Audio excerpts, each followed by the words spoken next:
Bonjour à tous, bienvenue dans le Gers pour la troisième manche de la Lamera Cup. Nous sommes en effet sur le circuit Paul Armagnac de Nogaro, long de 3 km 636. Au programme ce week-end, deux courses, une de 4 heures le samedi et une de 7 heures le dimanche. Nous vous rappelons que c'est la 67 Chilton qui est en tête du championnat, suivie de près par la 1 des champions sortants et la 12 de chez H-Racing. Mais la victoire ce week-end ne se jouera pas forcément entre ces trois voitures, et c'est tant mieux pour le suspense, car comme on a pu le constater à Manicourt et à Spa, ils sont nombreux à pouvoir jouer la gagne. On notera par exemple les deux RKM, la 32 et la 38, ou encore chez Milo Racing, nouvelle écurie cette année, un team belge, la 43 et la 48 des champions 2015. On rentre tout de suite dans le vif du sujet et tout commence comme le veut la coutume par le briefing de notre Jackie national. «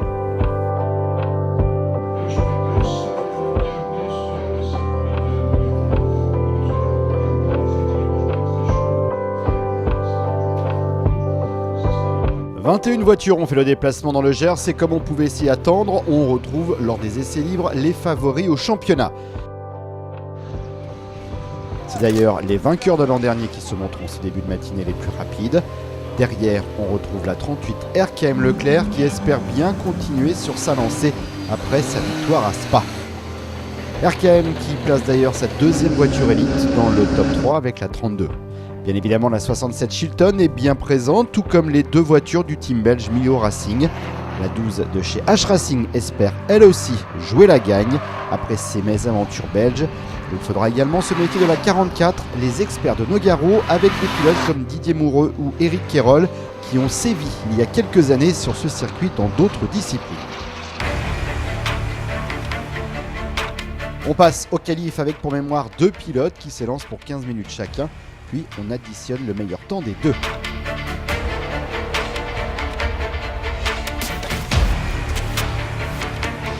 Dans la première partie, c'est Alban Varouti sur la 38 RKM Auto Leclerc qui est le plus rapide devant la 67 Chilton.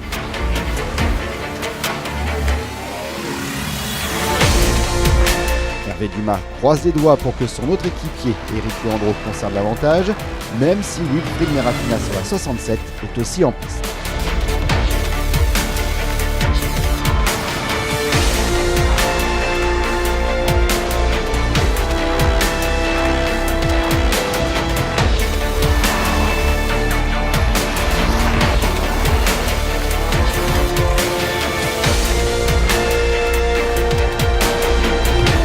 Allez, donc c'est la fin de cette séance de qualification. La course 1, on retrouvera donc en pole position la 67 de la team Chilton.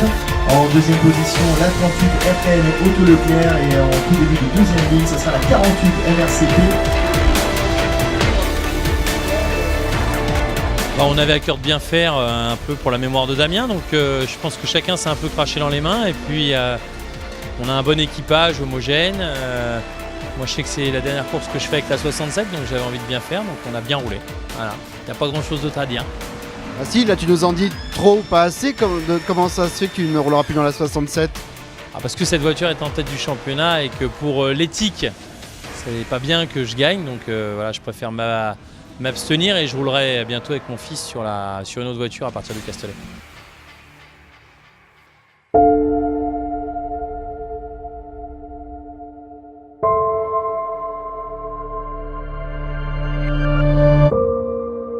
Merci d'être avec nous. Comme vous le savez, Damien nous a quittés il y a quelques jours maintenant et toute l'équipe de la Lamera Cup souhaitait rendre hommage à Damien en ce jour, ici, sur le circuit Paul Armagnac de Nogaro. Merci s'il vous plaît de respecter cette minute de silence.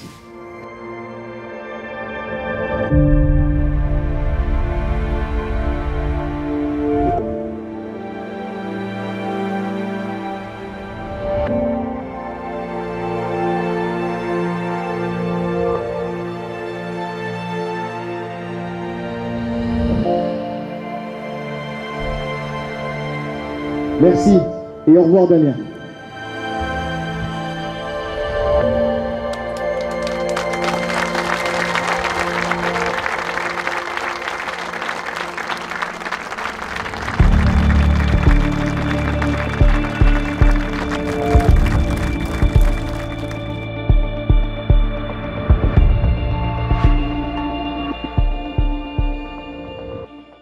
Après cet hommage, place à la course, 4 heures avec la 67 en pole position, la 38 à ses côtés. Deuxième ligne, on retrouve les champions 2015 sur la 48 et les champions 2016 sur la 1. Troisième ligne, la 12 et la 32. Les favoris sont donc aux avant-postes. C'est parti!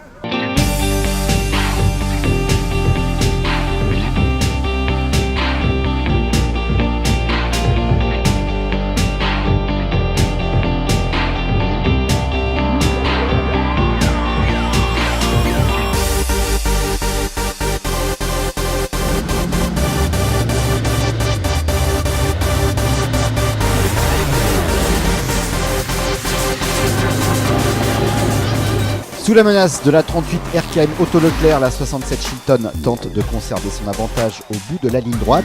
Thierry Soave se rabat devant Alban Barouti qui doit freiner, mais derrière, après un super départ, Nicolas Oliveira sur la 12 de chez H Racing ne peut éviter le contact. De son côté, Nicolas Béraud sur la 1 CTF Racing Stage se fait attaquer par la 44 des experts de Nogaro, mais il ne cède pas. Ça commence très fort et le safety car doit sortir.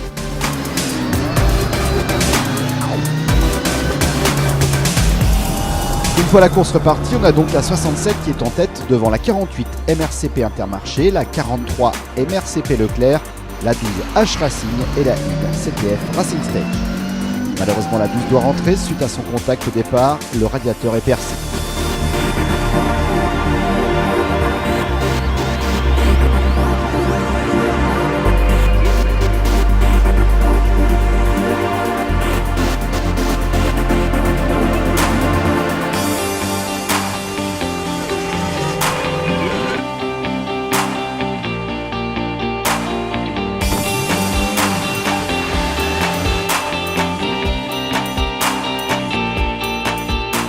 Après 20 tours et quelques changements de pilote, la 67 Chilton est toujours en tête. On retrouve derrière la 1 CTF Racing Stage, la 32 RKM Tremblay, suivie des deux voitures du Milo Racing, la 48 et la 43. Dans la catégorie Pro-Am, c'est la 34 RKM Utileo qui est en tête et ça se passe plutôt bien pour le team d'Éric Leandro, puisque la 32 RKM Tremblay prend les commandes en élite après 30 tours. Le trio particulièrement vigilant car il fait plus de 30 degrés dans l'air, alors imaginez dans la voiture. C'est assez compliqué à gérer dans la voiture puisqu'il n'y a pas beaucoup d'air, c'est vrai. Bon, après c'est pour tout le monde pareil, mais ça c'est vrai que c'est très dur surtout sur les fins de relais, quoi. La déconcentration, c'est là qu'on peut faire un peu d'erreur, donc il faut faire attention à ça.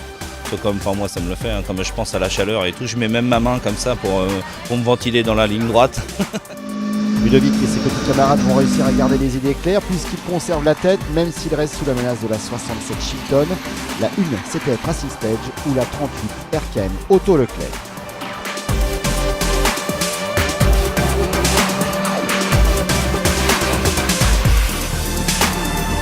Un tout petit peu plus d'une heure encore de la fin de cette course ici à Nogaro sur le circuit Paul Armagnac.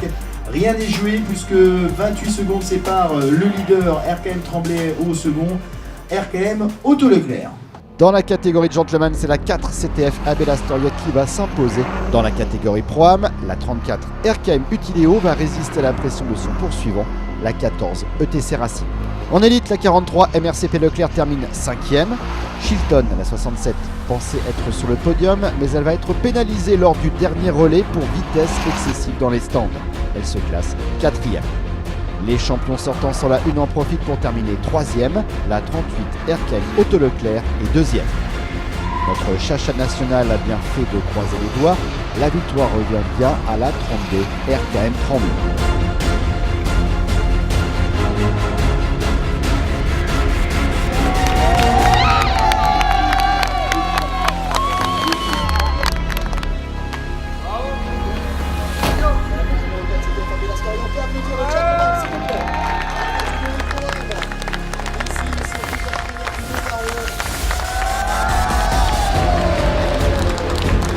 Carton plein donc chez RKM et nouvelle rubrique dans votre résumé, l'interview compliquée. Explique-nous ce que tu n'as pas fait. J'ai fait des ronds, j'ai préservé la voiture, j'ai respecté les consignes des consignes de piste et puis tout s'est bien passé. Et Ça fait quand même C'est très compliqué. C'est très compliqué. Ou ça va être compliqué. Pas du tout. Il va falloir encore compter avec vous cette année. Hein c'est ça. Ça va pas être facile, c'est sûr. Donc, ouais. Compliqué malgré tout ça. RKM, gros carton sur cette première journée avec 2 voitures en élite. Et une hygiène alimentaire irréprochable. Ah bah irréprochable, l'hygiène alimentaire chez nous c'est quelque chose de très important. La bonne humeur était donc de rigueur et cela a continué avec une soirée organisée par Blandine Merafina. Par respect pour vos oreilles, nous n'avons pas mis le son original.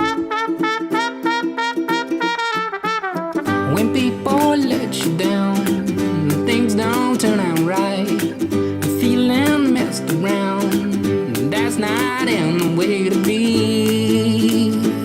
Just need to take 5. Take 5.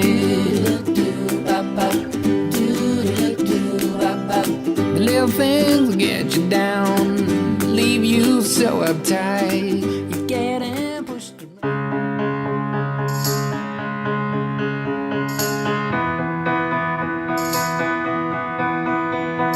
Allez, on fait une petite page d'histoire dans cette émission puisque nous sommes dans les anciens paddocks du circuit de Nogaro, un endroit que Emmanuel Orgeval, Thierry Soave ou encore Eric Quérol, présents ce week-end, connaissent bien puisqu'à l'époque, ils roulaient dans le championnat de France de super tourisme. Mais pour le moment, nous allons voir la deuxième course de ce week-end. Elle est prévue sur 7 heures avec une petite pause déjeuner ou barbecue, c'est au choix.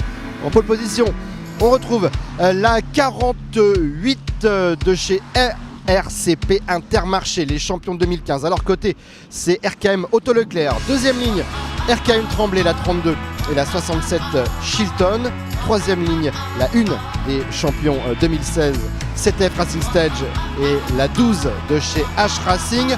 Le premier chez les Pro-Am, il est en 5e ligne, c'est la 34 RKM Utileo. Et en 6e ligne, on retrouve le premier gentleman, la 29 Sermati Racing. C'est parti.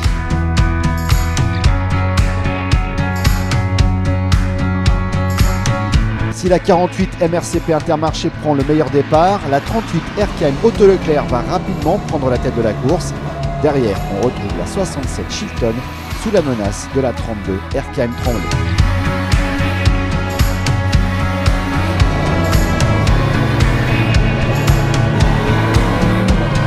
La 1 CTF Racing Stage va s'intercaler à la deuxième place après 25 tours. Puis c'est la 67 Chilton qui prend les commandes au 46e tour. Les vainqueurs de la veille sur la 32 sont dans le top 5 et attaquent. Les écarts sont infimes entre 5 à 6 voitures, pourtant elles ne sont pas les plus rapides en piste. En effet, la 40 Continental roule 2 secondes plus vite, mais pour cette course, elle est hors classement puisqu'elle a une autre mission. Là, on est en train d'essayer des nouveaux pneus pour l'année prochaine. Donc en termes de performance, ils ont l'air très bien. Maintenant, il faut surtout regarder s'ils tiennent l'endurance. Pour l'instant, sur les 3 premières heures, ça se présente bien. Donc c'est vraiment le but recherché, c'est pas forcément de trouver un pneu qui fait gagner 10 secondes, parce qu'après il faudrait changer tout le setup de l'auto, ce serait pas forcément le but. Essayer d'améliorer un petit peu la performance, ça sera bien, mais surtout qu'il garde ce principe du pneu actuel où on peut rouler très très longtemps sans en changer. Parce que le pneu qu'on a aujourd'hui, il est déjà très très bien, mais il a quelques instabilités, par exemple au freinage, on a souvent une auto un petit peu instable qui se dandine un petit peu. Celui-ci est beaucoup plus ferme sur le freinage, donc on freine pas 50 mètres plus tard, mais simplement on freine vraiment beaucoup plus facilement. Donc le freinage est beaucoup plus stable, ce qui permet après de s'inscrire plus facilement également dans le virage. Donc au global, ça rend pour l'instant l'auto plus facile à rouler encore. Retour à la course où avant la pause déjeuner, la 48 se classe 5e. Derrière son équipier au MRCP Racing, la 43. RKM Tremblay, la 32 est 3e. La 1 CTF Racing est 2e. Et c'est la 67 Chilton qui est toujours leader. Il faut dire que Thierry Soave connaît bien ce circuit et s'est même imposé ici en 2001 avec une Audi A4 en Super Tourisme.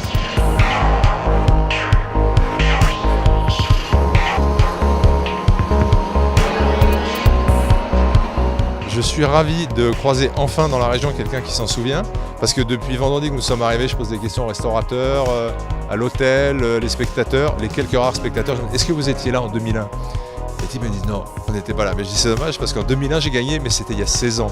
Donc je suis ravi que vous en souveniez, mon cher ami. C'est donc l'heure de la pause déjeuner avec là aussi, côté barbecue, plusieurs catégories, élite ou gentleman.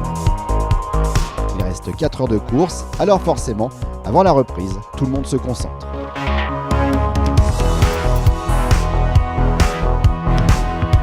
Nous vont passer au vert dans quelques instants.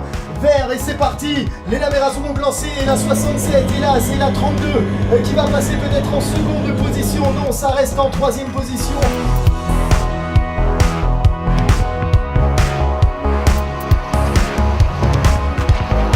Ça y est, les Laméras sont dans la ligne droite de l'aérodrome alors que la numéro 1, CTF Racing Stage, vient de passer devant la 67 de la team Chilton.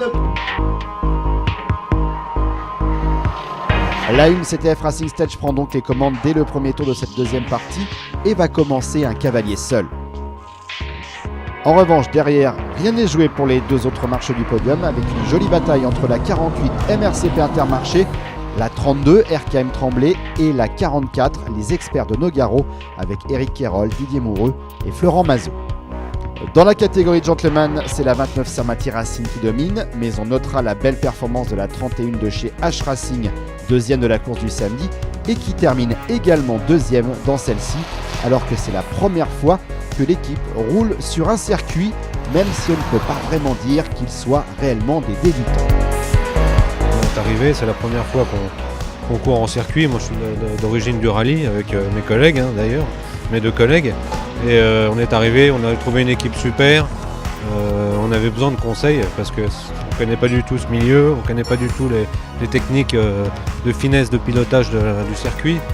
Dans la catégorie Pro-Am, nouvelle victoire de la 34 RKM Utiléo. Si la une est toujours en tête à l'approche du drapeau à damier, un nouveau safety car va relancer le suspense. Allez, on va vous donner l'écart. Voilà, 3 secondes. 3 secondes séparent maintenant les deux premiers. Au final, la 48 et la 43 du team MRCP se classent respectivement 5e et 4e. La 44, les experts de Nogaro, sont 3e. La 32 RKM Tremblay se classe 2e et heureusement car cela nous évitera de les interviewer. La victoire revient à la 1 CTF Racing Stage pour 3 petites secondes. L'équipage bien déterminé à conserver leur titre cette saison. On est super heureux parce que c'est pas un circuit qui nous réussit forcément. Parce que sur les 2 dernières saisons, on a fait très peu de podiums ici parce que c'est quand même compliqué. C'est un circuit très technique. Si t'es pas dans le rythme, t'arrives pas à faire des chronos. Donc là, on est super content du week-end, de podium et on termine par la victoire. Là, c'est la première de l'année. Ça nous fait du bien. Première victoire de l'année. Tout le monde a bien travaillé et on est content.